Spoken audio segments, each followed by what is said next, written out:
Komandan Angkatan Udara Israel mengancam akan mengusir sekitar 970 awak pesawat militer, termasuk pilot, perwira, dan prajurit.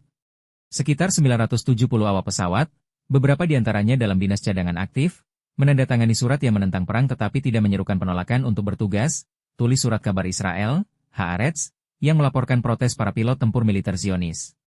Menurut laporan tersebut, dalam beberapa hari terakhir, para pemimpin senior Angkatan Udara melakukan panggilan telepon pribadi kepada para anggota cadangan yang mendukung pesan protes tersebut, mendesak mereka untuk menarik kembali dukungannya. Menurut laporan tersebut, dalam beberapa hari terakhir, para pemimpin senior Angkatan Udara melakukan panggilan telepon pribadi kepada para anggota cadangan yang mendukung pesan protes tersebut, mendesak mereka untuk menarik kembali dukungannya.